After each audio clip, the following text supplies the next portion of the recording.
अस्सलाम वालेकुम नाज़रीन, मिली वॉइस के डेली बुलेटिन आलमी शब बरोज़ में आपका इस्तकबाल है। मैं अब्दुल वहाब। आलम इस्लाम की अहम खबरें पेश करने से कबल चंद सुर्खियाँ कुछ इस तरह हैं। काबुल एयरपोर्ट पर हमले का दाइश मास्टरमाइंड अमरीकी ड्रोन हमले में हलाक, तालिबान की तस्दीक। तालिबान के तुर्की को काबुल एयरपोर्ट संभालने की जिम्मेदारी की पेशकश, तुर्की तैयार लेकिन हतमी फैसला बाकी। तालिबान के दोबारा इख्तिदार से तिलमिलाए अमरीकी कानून साजों ने अमरीकी सदर जो बाइडन से पूछा, क्या तालिबान पाकिस्तान से जौहरी हथियार नहीं ले सकते। अमरीकी कॉन्ट्रैक्टर अफगानिस्तान में हज़ारों गुना ज़्यादा रकम पर टिकट कर रहे हैं फ़रोख्त। लेबनान माशी तबाही के दहाने पर मुफ्ती आज़म ने मुल्क को बचाने की अपील।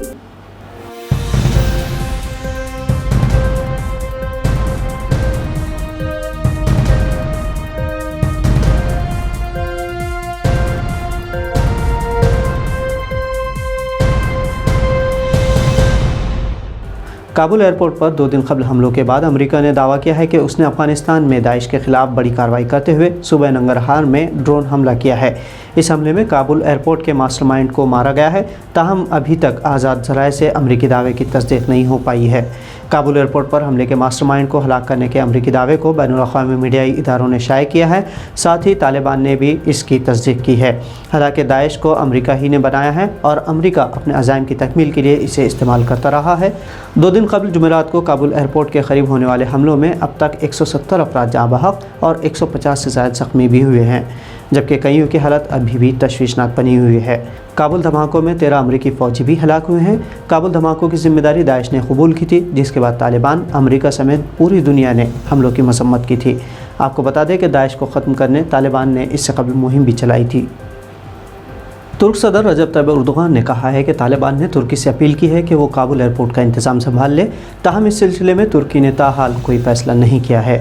अपने बोस्निया के दौरे के लिए रवाना होते हुए इस्तांबुल के अतातुर्क हवाई अड्डे पर सहाफ़ियों से बातचीत में एर्दोगान ने कहा कि अफ़गानिस्तान में इंतज़ामी सूरत हाल वाज़ेह होने के बाद ही तुर्की इस हवाले से कोई फ़ैसला करेगा।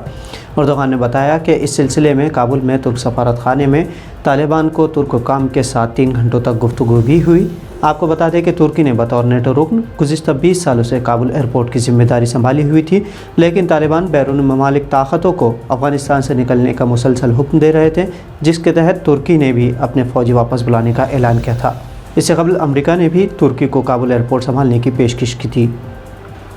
तालिबान के दोबारा अफगानिस्तान पर कंट्रोल हासिल करने के बाद अमेरिका में डरे हुए 68 कानून साजों ने अमेरिकी सदर जो बाइडन से ख़त के ज़रिए पूछा है कि क्या अमेरिका के पास ऐसा कोई मंसूबा है जिससे कि तालिबान पाकिस्तान के जौहरी प्लांट्स तक रसाई हासिल न कर सके। अमेरिकी हाउस ऑफ रिप्रेजेंटेटिव्स और सीनेट से कानून साजों ने अमेरिकी सदर से पूछा है कि क्या गारंटी है कि पाकिस्तान तालिबान को जौहरी ताकत फराहम नहीं करेगा। हिंदुस्तान टाइम्स के मुताबिक इन कानून साजों ने तालिबान के सरहदी इलाक़ों पर फ़ौजी तैनात करने के बाद अमेरिका से पूछा है कि क्या अमेरिका दूसरे इलाक़ाई ताकतों को मदद करेगा। अमेरिकी इनखला से कबल ही तालिबान के दोबारा तेज़ी से इक़्तिदार हासिल करने पर तिलमिलाए कानून साजों ने अमेरिकी सदर को अफ़गानिस्तान छोड़ने के फ़ैसले की तनक़ीद की और इसे एक फाश गलती करार दिया। अमेरिकी मिलिट्री कॉन्ट्रैक्टर ब्लैक वाटर के सरबराह एरिक प्रिंस अफगानिस्तान से निकलने के ख्वाहिशमंद अफराद को चार्टर परवास का टिकट $6,500 में फ़रोख्त कर रहे हैं। इससे उन पर तनक़ीद जारी है। व्हाइट हाउस के प्रेस सेक्रेटरी जेन साकी ने गुस्से का इजहार करते हुए कहा कि कोई भी इंसान जिसमें दिल और रूह मौजूद हो, वो लोगों की अजियत और दर्द से फ़ायदा उठाकर मुनाफा कमाने की कोशिश करेगा, जैसे कि लोग अपनी ज़िंदगी बचाने के लिए अफगानिस्तान से निकलने की कोशिश कर रहे हैं। एरिक प्रिंस बदनाम ज़माना private security company black water के बानी हैं और बतौर मिलिट्री कॉन्ट्रैक्टर उन्होंने इराक़ और अफगानिस्तान में अमरीकी जंगों से अरबों रुपए कमाए हैं। अब जबकि अफगानिस्तान में जंग अमरीकी शिकस्त के साथ ख़त्म हो रही है, वॉल स्ट्रीट जर्नल ने अपने एक रिपोर्ट में इंकशाफ किया है कि एरिक प्रिंस अफगानिस्तान से बाहर जाने वाले चार्टर परवाज़ों में नशिस्तें महंगे दामों में बेच रहे हैं। तालिबान के दारुल हुकूमत काबुल समेत अफगानिस्तान के बेशतर इलाक़ों पर कंट्रोल हासिल करने के बाद हज़ारों अफगान, अमरीकी और गैर मुल्की शहरी इस वक्त मुल्क से निकलने की कोशिश कर रहे हैं। वॉल स्ट्रीट जर्नल के मुताबिक अरबपति बिजनेसमैन ने अपनी चार्टर परवाज़ों के ज़रिए इश्तिहार दिया है, जिसमें फ़ी सीट का किराया $6,500 रखा गया है। इसके अलावा अगर मुसाफिर को अपने घर से निकलने और हवाई अड्डे पर बाहिफाजत पहुँचने में मदद की ज़रूरत हो तो उसकी इजाफी रकम ली जाएगी।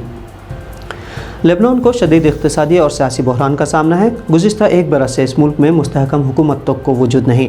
इसकी मईशत बदइंतज़ामी और करप्शन की वजह से किसी भी वक्त धड़ाम से नीचे गिर सकती है। खलीजी मुल्क लेबनान काफ़ी अरसे से माशी बहरान का शिकार है। महंगाई और बेरोज़गारी उरूज पर है, जिससे कौम के मुसलसल एहतजाज जारी है। लेबनान के मुफ्ती आज़म शेख अब्दुल लतीफ़ तैरेन ने कहा है कि अगर लेबनान की मईशत को फौरी सहारा नहीं दिया गया तो लेबनान पूरी तरह बिखर जाएगा। محتاط اندازوں کے مطابق لیبنان کی نصف آبادی خط غربت سے نیچے زندگی بسر کرنے مجبور ہے کیونکہ ذرائع آمدنی نہ ہونے کے برابر ہے۔ اقوام متحدہ کے ادارے یونیسیف کی رپورٹ کے مطابق 70% لیبنانی گھروں میں مناسب خوراک موجود نہیں ہے یا ان گھروں میں مکین خوراک خریدنے کی استطاعت نہیں رکھتے۔ عالمی بینک نے بھی حال ہی میں اپنی ایک رپورٹ میں لیبنان کو دنیا کے 3 سنگین صورتحال کا سامنا کرنے والوں ممالک میں شامل کیا تھا۔ سن 2018 سے لیبنان کا سالانہ شرح پیداوار منفی ہے۔ حکومتی حلقے میں پیدا کرپشن نے اس ملک کو انہدام کی دہلیز پر لا کھڑا کر دیا ہے۔ اس کے علاوہ ملک کی بینکنگ نظام بھی مکمل انہدام کے قریب ہے۔ عرب لیگ اور OIC نے شمالی افریقی مسلم ممالک الجزائر اور مراکش کو اپنے تعلقات بہتر بنانے پر زور دیا ہے۔ دونوں ممالک سے عالمی تنظیموں نے پر اعتماد اور سفارتی تعلقات استوار کرنے کی نصیحت بھی کی ہے۔ الجزائر نے جمعرات کو کہا تھا کہ وہ مراکش سے اپنے سفارتی تعلقات ختم کر رہا ہے، جس پر سعودی عرب میں واقع تنظیم کا کہنا ہے کہ دونوں ممالک کو اپنے استحکام اور حفاظت کے لیے معاملے کو آپسی مفاہمت کے ذریعے سمجھانا چاہیے۔ رباط معاملے پر الجیریا اور مراکش دونوں ملکوں میں تنازع ہے اور اسی تنازع کو ختم کرنے کے لیے عرب لیگ اور OIC نے دونوں ممالک سے نئے سرے سے ڈائیلاگ پر زور دیا ہے۔ تو ناظرین، عالم شب روز بلیٹن میں آج اتنا ہی۔ دیگر قومی خبروں اور اسٹوریز کے لیے ملی وائس کو سبسکرائب اور فالو ضرور کریں۔ آپ سے پھر ہوگی ملاقات نئی خبروں کے ساتھ، تب تک عبدالوہاب کو اجازت دیجیے۔ اللہ حافظ۔